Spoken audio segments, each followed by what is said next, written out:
Hello everyone, मैं रंजीत चौधरी। स्वागत है आपका हमारे आज के इस वीडियो में। तो स्टूडेंट्स, आज जो है इस वीडियो में हम बात करेंगे त्रिकोणमिति के बारे में, जो कि आपको क्लास 10th में देखने को मिल जाएगा। ठीक है, वहीं से आप लोग शुरुआत करेंगे। त्रिकोणमिति का अध्ययन जो है हम यहाँ पे शुरू से बेसिक से सीखेंगे। और हम बता दें, जिस किसी को भी त्रिकोणमिति से डर लगता है, वो इस वीडियो को देखने के बाद उनके अंदर का डर है वो क्या हो जाएगा, समाप्त हो जाएगा। क्योंकि यहाँ पे जो हम लोग बेसिक से सारे प्रश्न को भी हल करेंगे और त्रिकोणमिति के बारे में भी समझेंगे। अब देखिए, त्रिकोणमिति, पहले तो इसका मतलब समझिए कि त्रिकोणमिति होता क्या है। ठीक है, देखिए इसके ये जो लिखा गया है त्रिकोणमिति शब्द, इसी में इसका मतलब छिपा हुआ है। अगर हम बात करें तो देखो, त्रि मीन्स होता है तीन। कितना होता है? त्रि मीन्स तीन। अब कोण मीन्स जो आपके तीन कोण बनते हैं। ठीक है, अब तीन कोण किसमें बनते हैं? त्रिभुज में बनते हैं। और मिति मीन्स होता है मेजरमेंट करना, नापना। ठीक है, मेजरमेंट करना, मतलब कहने का मतलब यह है जहां कि हम तीन कोणों के बारे में या तीन भुजा के बारे में हम लोग सीखेंगे। देखिए, इंग्लिश शब्द का भी मतलब वही है। ट्राई मीन्स थ्री, गोन मीन्स होता है, ठीक है, कोण, और मेट्री मीन्स होता है मेजरमेंट, मापना। ठीक है, इसी शब्द से बना हुआ है। अब जहां कहीं भी त्रिकोणमिति शब्द आपके जहन में या मन में उत्पन्न हो, तो इसका मतलब आपको समझना यह है कि इसको जो है हमेशा समकोण त्रिभुज के बारे में ही बात करेंगे। ठीक है, समकोण त्रिभुज के बारे में हम बात करेंगे। और त्रिकोणमिति का जो उपयोग है, जैसे मान लीजिए बड़े बड़े भवन को नापने के लिए, उनकी ऊंचाई नापने के लिए, ठीक है, या उनकी दूरी नापने के लिए हम जो है किसका प्रयोग करते हैं? त्रिकोणमिति के माध्यम से ही हम उसकी ऊंचाई नाप सकते हैं। अब जैसे अभी हम बात किए हैं कि त्रिकोणमिति का जहां कहीं भी हम जिक्र करेंगे तो समकोण त्रिभुज होना चाहिए। कैसा त्रिभुज? एक आपका समकोण, जैसे कि आपका ये हो गया। ठीक है, हम समकोण त्रिभुज का रचना कर रहे हैं यहाँ पे। ठीक है, ये आपका कौन सा?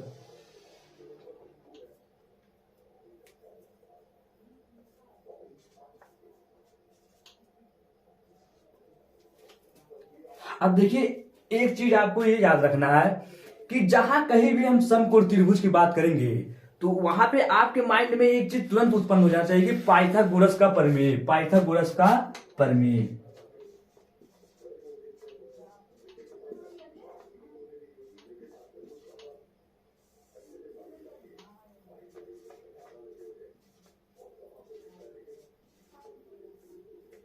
ये चीज आपके माइंड में तुरंत ही आ जाना चाहिए कि पाइथागोरस प्रमेय, जहां कहीं भी हम समकोण त्रिभुज की बात करेंगे वहीं पर तुरंत पाइथागोरस का प्रमेय आ जाता है। अब पाइथागोरस का प्रमेय कहता क्या है? पाइथागोरस का प्रमेय ये कहता है कि कर्ण पे बना वर्ग शेष दो भुजाओं के बने वर्गों के योग के क्या होता है? बराबर होता है। अब हम कैसे पता लगाएंगे कर्ण कौन सा है, आधार कौन सा है और लंब कौन सा है? बहुत सिंपल होता है, बहुत ही सिंपल होता है। अब देखिए, जहां कहीं भी आपका समकोण बन रहा है, मतलब 90 डिग्री जहां कहीं भी बन रहा है, उसके सामने वाली भुजा हमेशा आपका कर्ण कहलाएगा। क्या कहलाएगा? कर्ण। इसको हम क्या बोलेंगे? कर्ण। अब आपका बचा है लंब और आधार। अब लंब और आधार हम कैसे डिसाइड करेंगे? बहुत ही सिंपल बात है। इसमें हमें ये देखना है किस कोण के सापेक्ष हम बात कर रहे हैं, किस कोण के सापेक्ष हम बात कर रहे हैं। इस समकोण वाला कोण को छोड़कर जो कोण दोनों आपके बच रहे हैं, अब हम किस कोण के सापेक्ष बात कर रहे हैं। अगर हम बी के सापेक्ष बात करें, कोण बी के सापेक्ष बात करें, तो इसके लिए कर जो होगा, इसके लिए जो लंब होगा, इसके सामने वाली भुजा ये लंब हो जाएगी। इसके सामने वाली भुजा क्या हो जाएगी? लंब। मतलब कोण बी के लिए लंब क्या होगा? ये क्या हो जाएगा? ये हो जाएगा आपका लंब। क्या हो जाएगा? लंब।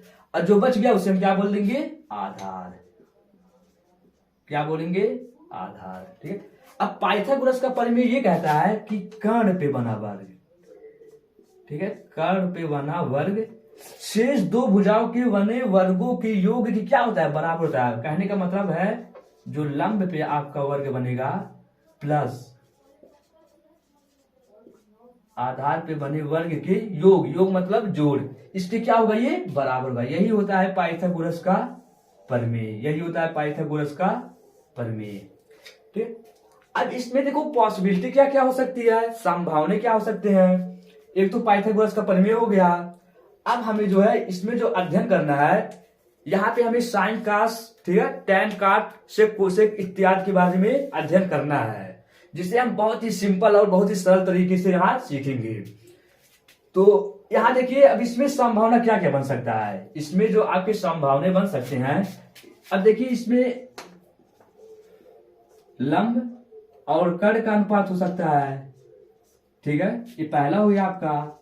दूसरा क्या हो सकता है, लंब और आधार का अनुपात हो सकता है। तीसरा आपका हो जाएगा आधार और कर्ण का अनुपात। जो चौथा हो जाएगा वो हो जाएगा आधार और लंब का अनुपात। और जो पांचवा होगा वो होगा आपका कर्ण और लंब का अनुपात। और जो छठा होगा वो होगा कर्ण और आधार का अनुपात। क्या इससे ज्यादा अनुपात आप बना सकते हैं? इससे ज्यादा अनुपात हम नहीं बना सकते, क्योंकि देखो इनका संबंध हम दिखा दिए, लंब का संबंध इन दोनों से, आधार का संबंध इन दोनों से और कर्ण का संबंध इन दोनों से।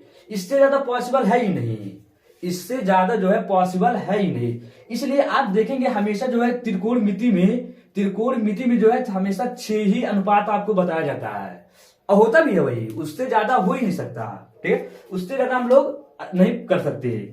इसके 6 ही अनुपात होते हैं। अब देखिए इस अनुपात को क्या क्या कहा जाता है। इस अनुपात को जो है, अब देखो लंब अनुपातिक कर्ण कितना बड़ा है, कहने में कठिनाई हो रही है, हमें दिक्कत हो रहा है, इतना बड़ा कौन याद करेगा कि लंब और कर्ण का अनुपात, लंब अनुपातिक कर्ण, इसी को जो है बोल दिया जाता है साइन। क्या बोल दिया जाता है? साइन।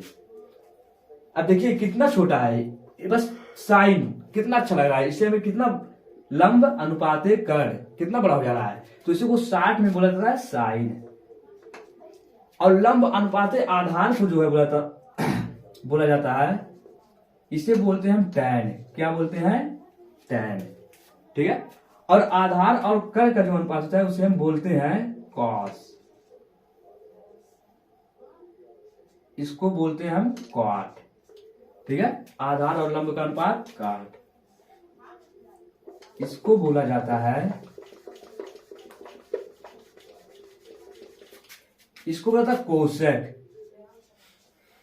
और इसको बोला जाता है सेक। अब देखिए यही 6 ही आपके अनुपात होते हैं, 6 से ज्यादा हम नहीं बना सकते। अभी हम आपको बताएंगे कि 6 से ज्यादा हम नहीं बना सकते, ठीक है। यही 6 अनुपात का प्रयोग, अब इसे याद कैसे करना है उसे अभी हम बता रहे हैं, ठीक है। उसमें आप लोग कोई दिक्कत नहीं होने वाला है, क्योंकि अभी हम इसे बहुत ही सिंपल तरीके से बता रहे हैं कि कैसे हम इसे याद करेंगे, ठीक है। तब तक हम इसको क्लियर कर लेते हैं। अब जो है हम 6 अनुपात की बात कर ले, जो 6 अनुपात आपका होता है, जैसे साइन कास, ठीक है। अभी हम बताएंगे कि याद करने के लिए अभी हम बहुत ट्रिक बता रहे हैं, बहुत ही आसान ट्रिक है, जिसको आप बस एक को याद करना है, उसके बाद 6 ऑटोमेटिक आपको याद हो जाएंगे। अब जैसे मान लीजिए हमारा समकोण त्रिभुज है, यहाँ आपका बन रहा है 90 डिग्री का कोण, ठीक है। तो हम बोले जो जहां 90 डिग्री का कोण बना है वहां हम छोड़ देंगे, उस कोण से हमें कोई मतलब ही नहीं है, बस इतना देखेंगे उसकी सामने वाली भुजा क्या हो जाएगी? कर्ण। मतलब कहने का मतलब कर्ण होगा आपका, क्या होगा? ये भुजा BC क्या हो जाएगा? BC। अब कोण B की सापेक्ष हम बात कर रहे हैं, तो अभी बताएं जिस कोण के सापेक्ष हम बात करते हैं उसकी सामने वाला भुजा हमेशा लंब होता है, तो B के सामने वाला भुजा मतलब AC क्या हो जाएगा? लंब। AC क्या हो गया आपका? लंब। अब जो बचा वो आधार हो जाएगा, आधार आपका हो गया AB। अभी देखिए अभी हम बताएं कि साइन जो होता है, अब यहां देखिए इस कोण को भी निकालना है, ठीक है। इस कोण की सापेक्ष हम बताएं तो साइन B। अब बताइए अभी हम बताएंगे कि साइन बराबर क्या होता है, किसका अनुपात? लंब और कर्ण का अनुपात होता है, लंब और कर्ण का अनुपात। मतलब कहने का मतलब है लंब बटे कर्ण, ठीक है। अब बताइए लंब कितना है, हम देखेंगे लंब इसमें कितना है? AC क्या है? AC बटे, अब इसमें देखिए कर्ण क्या है? BC, ठीक है। AC बटे BC, मतलब साइन B का जो अनुपात होगा क्या होगा? AC बटे BC, ठीक है। अब कास का भी निकाल लेते हैं। अभी जो हम कास का बताए हैं, कास होता है आधार बटे कर्ण, आधार बटे तो इसमें देखेंगे आधार कितना है ए बी, ठीक है। तो हम लिख देते हैं ए बी, कर्ण क्या है बी सी, साइन कास हम tan भी निकाल लेते हैं। अभी हम tan में देखिए लंब बटे आधार, लंब बटे आधार, लंब देखिए कितना है ए सी, आधार ठीक है ए बी। अब देखिए ये 3 तो हो गया। अब जो आपका आ गया काट, तो क्वाट जो होता है, एक क्वाट हमेशा tan का उल्टा होता है, tan का उल्टा, लंब बटे आधार तो हो जाएगा आधार बटे लंब, आधार बटे लंब, मतलब कहने का मतलब हो जाएगा ए बी अपान ए सी। काट के बाद आता है आपका सेक, क्या आता है सेक बी। तो ये जो कास का उल्टा होता है तो ये हो जाएगा कर्ण बटे आधार, कर्ण अपान आधार, कर्ण कितना है बी सी और आधार ए बी। उसके बाद आपका आता है कोसेक, तो कोसेक भी हो जाएगा, ये होता है साइन का उल्टा, तो हो जाएगा आपका कर्ण अपान लंब, ये हो गया आपका बी सी अनुपात ए सी। अब इसको याद करने का आसान तरीका जो हम बताए थे, उसको देखो ऐसे हम याद करते हैं,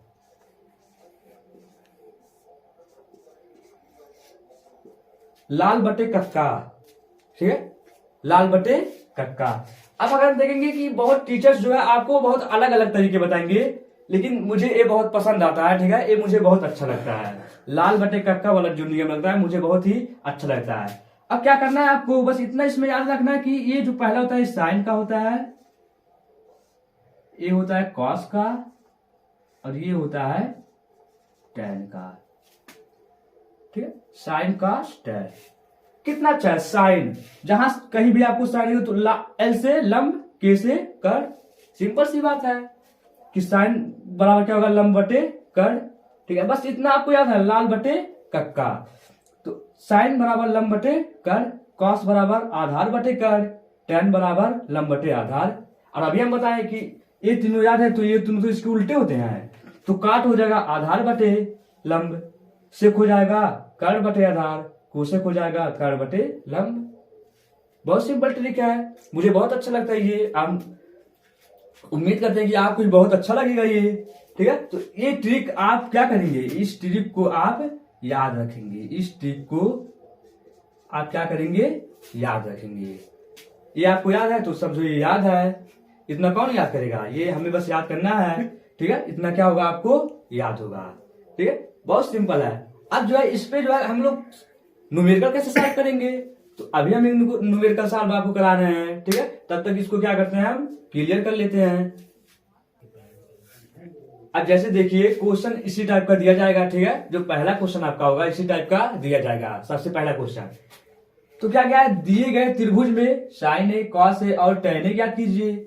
और भी हो सकता है सेक ए, कोसेक ए और क्वाट ए भी हो सकता है, लेकिन हम जो 3 आपको बता देंगे, 3 ऑटोमेटिक आप लोग क्या करेंगे ज्ञात आसानी से कर लेंगे।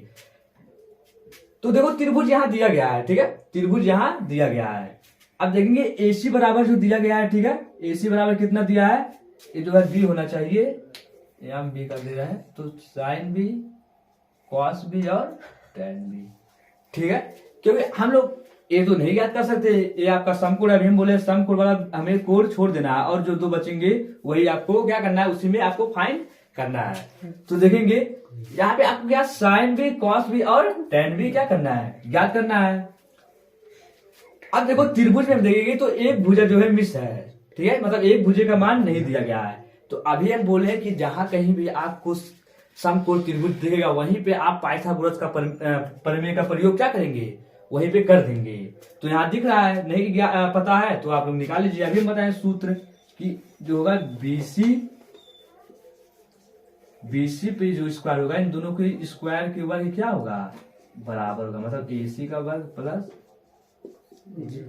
मान रख दीजिए, इसका मान कितना है 4 पे स्क्वायर प्लस 3 पे स्क्वायर, 4 चौका 16, 3 तरीका 9, कितना हो जाएगा 25, मतलब बीसी पे स्क्वायर कितना आया 25। तो बीसी बराबर क्या हो जाएगा, वर्गमूल लेंगे तो कितना हो जाएगा 5, मतलब क्या हो गया 5 सेंटीमीटर। अब जो है सिंपल से हम एक सूत्र लिखते थे कि लाल बटे कक्का, ठीक है। इस पे आप लोग क्या करेंगे, आपको साइन भी निकालना है। तो अभी हम बोले कि इस पहला जो साइन वाला होता है क्या होता है, लंब बटे कर, लंब बटे कर। यहां हम लिख देते हैं, चलो इंग्लिश में लिख देते हैं, मतलब लंब बटे कर, एल बटे के। अब देखिए एल कितना है, लंब जो है कितना है, तो इसके लिए, इस कोण के लिए लंब यही तो होगा, इस कोण के लिए लंब यही तो होगा। पता है जिस कोण के सापेक्ष बात करेंगे उसके सामने वाली भुजा क्या होती है, लंब। अगर हम सी की बात करते हैं तो इसके लिए लंब हो जाता, ठीक है, ए बी। तो लेकिन हम बी की बात कर रहे हैं तो लंब कितना है, देखो ये भुजा कितनी है 4, और कर्ण कितना है अभी निकाले हैं 5, साइन बी का मान हो गया। अब आपको क्या निकालना है, कॉस बी। तो कॉस बी का होता है ए बटे के, मतलब आधार बटे कर्ण। आधार कितना है इसके लिए 3, और कर्ण कितना है 5, ठीक है। उसके बाद आप निकाल लीजिए tan बी। तो tan बी अभी देंगे, tan क्या हो जाएगा एल बटे ए, लंब बटे आधार, लंब कितना है 4, आधार 3। तो यही क्या हो गया आपका, इस क्वेश्चन का क्या हो गया, आंसर हो गया, ठीक है। ये जो है त्रिकोणमिति का शुरुआत यही है, ठीक है। ऐसे ही आप क्या करेंगे, जितने भी, जैसे मान लीजिए इसमें अगर दे देता कॉट बी, ठीक है, सेक बी, कोसेक बी, तो इस सभी का उल्टा हो जाता। कॉट का आ जाता आपका 3/4, सेक का आ जाता 5/3, और कोसेक का आ जाता 5/4, ठीक है। बहुत सिंपल है। आप अब किसी भी त्रिभुज में जो है आप इस प्रकार के क्वेश्चन को आसानी से क्या कर सकते हैं, सॉल्व कर सकते हैं। हमें तो नहीं लग रहा है कि आपको जो है, देखो त्रिकोणमिति कहा जाता है कि बहुत कठिन है, लेकिन वास्तव में कुछ ऐसा होता नहीं है, ठीक है। इस वीडियो को देखने के बाद आपको पता लगा होगा कि त्रिकोणमिति जो है बहुत ही सिंपल है, इससे सिंपल जो है और कोई चैप्टर है ही नहीं, ठीक। तो यहां से जो है आप लोग किसी भी त्रिभुज का, मतलब समकोण त्रिभुज में इस प्रकार में किसी भी अनुपात को आप ज्ञात कर सकते हैं, किसी भी अनुपात को आप ज्ञात कर सकते हैं। 6 के 6 अनुपात आप ज्ञात कर सकते हैं, ठीक है। तो स्टूडेंट्स, हम आशा करते हैं कि आपको वीडियो बहुत अच्छी लगी होगी, ठीक है। और ऐसी वीडियो देखने के लिए, ठीक है, हमारे चैनल को सब्सक्राइब करिए। और इसके इस टाइम में थोड़ा कठिन टाइप का क्वेश्चन हम जो है अगले वाले वीडियो में लाने वाले हैं, ठीक है। तो इसी से रिलेटेड होगा, इसके नेक्स्ट वाला पार्ट जो होगा बहुत ही बढ़िया चैप्टर होने वाला है। तो वहां उस वीडियो को आप नहीं मिस करेंगे, 1-2 दिन में हमारी वो वीडियो भी आ जाएगी, ठीक है। तो आशा करते हैं आप लोग बढ़िया से समझे होंगे। धन्यवाद।